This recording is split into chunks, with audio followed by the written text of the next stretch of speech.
Hello, and welcome to part 2 of the ASCO Residency webinar series entitled Everything You Wanted to Know About Residencies. Today we'll be covering navigating the residency application and interview process.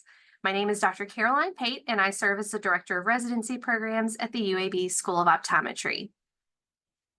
What this webinar is going to cover is everything to do with applying for a residency program. And that will include the ORMatch portal, developing a good letter of interest, obtaining letters of recommendation, the interview process, and lastly, we'll cover some tips and tricks, especially as it relates to etiquette along the way. Applying through ORMatch, the central website that you need to know is listed here on the slide. All residency applicants must be registered through ORMatch in order to submit applications and participate in the match. The ORMatch application service allows applicants to research and apply to multiple programs from a single user-friendly online application. On the other end, the programs are also able to access a consolidated online portal which will collect, review, and they're able to evaluate all of their applications under one place. The ORMatch application service and matching program provides an orderly process to help applicants obtain positions of their choice and to help programs obtain applicants of their choice. This process is similar to those other matching services used in other professions like medicine, pharmacy, and dentistry. This is an online tool that helps coordinate all the application materials in one centralized location. Now, applications can be customized for each residency that you apply for, and remember that you have to submit all application materials through ORMatch based on the deadline that is set by that particular residency program. So each program is going to set its own application requirements and deadline dates, and you can review all of these in the ASCO residency directory. The formal ORMatch application contains several components. One is the general application form, which includes your contact information like your phone number, your email, where you go to school, what your GPA is, and any NBEO score information that you already have that you wish to provide. You can also upload to the ORMatch application your CV, your transcript from optometry school, your letter of interest, and again, this can be customized to each individual residency program that you're applying to, along with the names of 3 individuals who will be writing letters of reference on your behalf. When you submit those names and the contact information of those individuals, ORMatch then directly contacts them to upload their letter. So this is not something that you will be able to see. Now, here's the tip. You can actually submit your application to ORMatch before the reference writers have uploaded their letter. All right, so your application will be marked as incomplete until those letters have been attached to the application, but you can monitor your reference letters in the ORMatch matching system, and you can follow up with any reference writers who have not provided their letters as the application deadlines approach. But I would encourage you to go ahead and get everything uploaded and go ahead and submit, not to wait on those. Some residencies will require you to include additional information in your application. For example, maybe a screenshot of your NBEO score report showing the breakdown of the different sections. Whatever supplemental information a particular residency requires, you can upload that as an additional PDF document to your application. And you can do that different for different residencies. Again, different ones might require different things. Make sure that you're giving each document a unique and descriptive name so you know which document you want to upload for each application that you're assembling. Now, ORMatch does have a general fee. It's $350, and that it gives you the opportunity to apply to up to 10 different programs through the ORMatch matching service. If you choose to apply to more than 10 residency programs, there is a nominal fee of $25 for each additional program you wish to apply to. Here are the dates for the 2025 residency match. So if you are in the class of 2025, these are the dates that will be important to you. October 2nd, that is the opening date for ORMatch applications. This is where you can go onto the ORMatch website, pay your $350, and start applying to the different residency programs of interest. Now, the recommended date to register for ORMatch is December 31st. We know that you have a lot going on in December, including part 2 of boards, so I would encourage you to try to get this in early and try to beat this deadline. Now, January 31st is the application cutoff for verified NBEO scores that will be sent directly to programs. Now, different programs, remember, set different deadlines for applications. Some may be before January 31st, some may be after, some may be on January 31st. So make sure you're paying attention to each particular program that you're applying to's application deadline and make sure that you're not missing that. But as long as you are in the ORMatch system by January 31st, your official verified board score reports showing your highest scores for any parts you have taken get sent directly to the programs that you have applied to.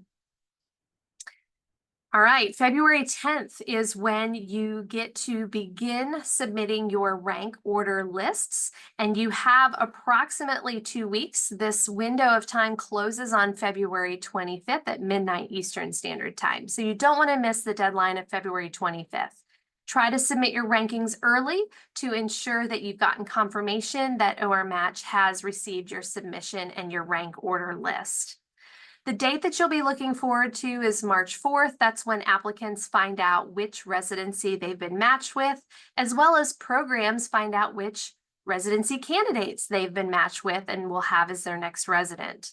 Now, if you happen to not match with any of your ranked programs, or if a program did not fill all of its available positions for the residency year, a list of unfilled positions will be able to be viewed as soon as noon on March 4th. Now, this starts the post-match process, and you have time to reach out to those programs if you're in this unmatched pool that still have positions available. Start gathering information, sending application materials, and post-match offers can officially be given out to candidates starting on March 6th at noon. And as a candidate, you have up to 24 hours to either accept or decline that post-match offer that might be given to you by a program. So let's talk about the different components of the ORMatch application. And the first is going to be your board scores. So to start the ORMatch application, all you need to have is an NBEO Part 1 score. We realize that Part 2 hasn't even happened yet, and it's okay. You can still apply to ORMatch before you've taken Part 2, and I would encourage you to do so. When you get your Part 2 score, you can simply communicate that to the programs that you have already applied to. But the only thing required to start your ORMatch application is the NBEO Part 1. So if you happen to have other parts of boards available, Part 2, Part 3, your injections section or your TMOD scores, you can go ahead and enter those as well if they're available. But again, they're not required to start your application. Some advice is to try to take Part 3 early. Remember, the deadline for ORMatch to get all those verified board score reports is January 31st. So if you're unable to take Part 3 prior to this, you want to go ahead and reach out either to the NBEO or to your director of residency programs at your institution to try to work on strategies to be able to get you to take that exam earlier if possible. Now remember, ORMatch does provide official score reports from the NBEO to any programs that you have applied to by January 31st. And that should say 2025. All right, the next piece of the application is your CV or your curriculum vitae. This is similar to a resume, but it's more detailed and it's going to highlight your professional career. So it is okay if this is over 1 page in length, and this is actually a permanent work in progress that you're going to update throughout your entire optometric career. But there are some certain things that should be included. The first is education. That should include your optometry school as well as your undergraduate education. Any employment experience, really you want to try to limit that to those that are related more to optometry or show the breadth of your work experience. Extracurricular activities, any outside interests, volunteer activities, or optometry extracurriculars that you want to highlight that give the person reading your CV a better picture of your personality and character and interests. Definitely include any publications or presentations that you have already done, and including things like your exam scores, your GPA on your CV is not very necessary, especially as it relates to your residency application. The reason is part of your ORMatch is already going to include your transcript and your board scores, so this doesn't need to be repeated on your CV. I would say probably another good tip would be if you can include a picture of yourself on your CV. That helps the residency coordinators who are going through these applications refresh their memory of you and what you look like. Obviously, if you've been in for an interview as they're going through everything, looking at everything one last time, it helps remind them of who you are. Remember, you only have one chance to make a good first impression. And with this particular document, little things make a difference. So double and triple check, work with a mentor, ask for advice and review before submitting it, especially things that are preventable, like spelling errors, grammatical mistakes. These can be fixed, and you want to make sure that's cleaned up before you submit it in your application. So the next thing that is going to be included with your application is going to be a letter of interest or a letter of intent. And this gets uploaded as a PDF document, and you can customize this for each particular residency program that you are applying to. So you can upload multiple letters into the Match system. So again, make sure you're labeling these PDF documents a specific unique name so you know which letter goes with which particular application. But it should convey the following: why you particularly want to do that residency program that you're applying to, what makes you a good candidate for that residency, and how this residency is going to help you achieve your personal and professional goals. Show that you've done the research about that particular program. What made that residency stand out to you? Why did you want to apply to it? Highlight your accomplishments and experiences in this particular area that make you a great candidate. And show how much you've thought about a residency, and be detailed, be honest, be enthusiastic in your letter that shows that you would really make a good candidate for this program. This should be around 1 page in length, and make sure you're addressing this to the particular residency program coordinator or supervisor. Letters of recommendation.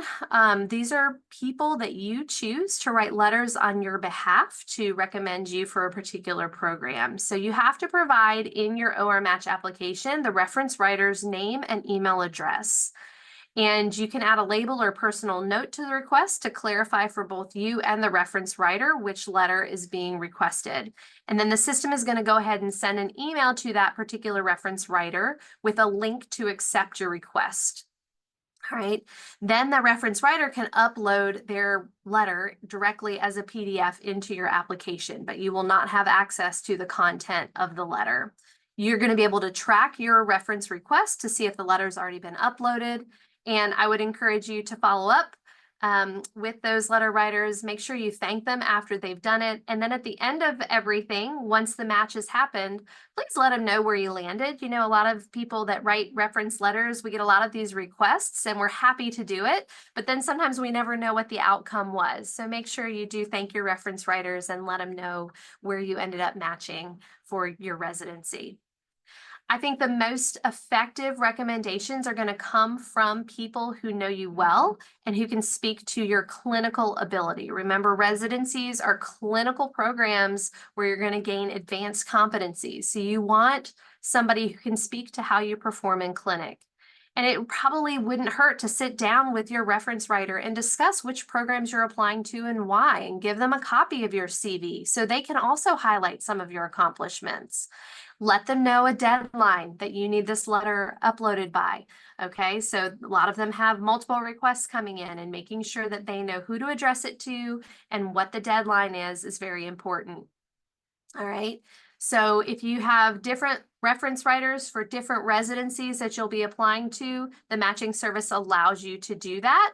And those reference writers can submit on your behalf for different programs as well. All right, let's talk about the interview process. You'll find that most of the time, residency interviews are very pleasant experiences. It allows the programs to learn as much about you as you get to go learn about the program that you're potentially going to be joining for the next year. So, most programs are encouraging on site interviews, although there are still some that will accept a virtual interview as an alternative. Now, the format of the residency interview really varies from program to program. Some may sit you down and make you take a quiz. Others might be more of a meet and greet and a tour. Others will have you spend time with the current resident. It really depends on the program. So what I would encourage you to do is reach out to current residents in that particular program and find out what their interview was like. And that'll give you an inside tip in terms of what to expect for that particular program. All right. Another thing is some programs like to invite every single applicant to come on site to interview, and they will work to find a day or a time that's mutually convenient to both parties. Other residency programs, especially those that are very highly competitive, will only invite a certain number of applicants on site and will do all interviews in a single day. So while there's no standard format, you should at least anticipate getting a tour of the facilities, meetings with the program coordinator or supervisor, as well as the program faculty and the current residents. You might also have the opportunity to shadow some of the residents in clinic. Okay. And then be prepared to answer questions, bring questions yourself to the interview that you want to know more about, and be prepared to discuss different clinical scenarios that you might encounter at that particular residency. So everybody enters the residency interview with the same goal in mind, to make it to the top of that program's rank list. And there's really no magic tips or secret silver bullets, but there are certainly some important basic principles and general guidelines to help you have a successful residency interview. Number one, do your homework and prepare in advance. The first impressions you make and your answers to common questions will have an impact on the outcome. Do background research on who you'll be meeting with. Look at the program's website in advance. Don't forget that the program's also going to be doing homework on you before you arrive, so make sure you are clear and you've reviewed your application materials. Also, just another tip, your online or social media presence. This is something that potential employers have the opportunity to see and review, so make sure it's what you want to be representative of you. Be yourself and enjoy the process. You're going to probably be nervous, but remember, you're interviewing the program as much as they're interviewing you. You get to decide as well what rank order you want your applications to go in. So you need to get a feel if this is going to be the right fit for you at the end of the day. Number three, ask thoughtful questions and practice your answers to expected questions. So things like salary, benefits, whether or not you take on call, all of those information and pieces of the curriculum are usually provided in advance through information packets or can be found on the program's website or the ASCO residency directory. Asking them about things that you can already find online during the interview might reflect poorly on you. Instead, impress your interviewers by asking questions that help you evaluate the program as a good fit for your educational and career goals. Come prepared with about 6 to 7 meaningful questions that you would like to better help you know more about the program. And be prepared for expected questions, like, why do you want to do a residency? Why this particular residency? Tell us about yourself. Strengths and weaknesses. Scenario questions, like how you work in stressful situations. How do you handle feedback? Where do you see yourself in 5 years? These are all common questions that are asked to you as the applicant during the interview. All right, practice proper ORMatch etiquette. Neither applicants nor programs may solicit or disclose information about rank positioning. For example, it is prohibited to make statements like, I will rank you first, or you are at the top of my list, or if I rank you first, you should rank me first. There should be no discussion about that. But what you can say is, I will be ranking you. All right, that gives the program an idea that you are interested without breaking the rules of telling them where on the rank order list you're going to put them. All right, and lastly, just a good tip for etiquette, send thank you notes and stay in communication with the program. Follow up, thank the program director, thank the key faculty, thank the residents that you had the opportunity to meet with during the interview process. A good tip would be to ask those who you interview with for their business card at the end of your meeting so you'll have their direct contact information at hand. And use your thank you notes to highlight important points that remind your interviewer about your time with them. And then it's encouraged to reiterate your interest as you get closer to the match rank order deadline in February. It's important to keep that communication. If you interview in October and then don't say another word until after match, they're going to think you forgot about them or are no longer interested. So it's worth sending another follow-up email as you get closer to that rank order deadline to remind the program that you're still thinking of them and you're very interested in that residency program. So I want to kind of finish with this particular quote: completing an optometric residency is an invaluable experience, providing advanced clinical training under an experienced mentor in a specialty area of interest. Residency training opens doors to you and helps shape your career in ways that you cannot even imagine. And I thank each of you for listening and wish you the best of luck as you enter into this exciting time of the residency application and interview process.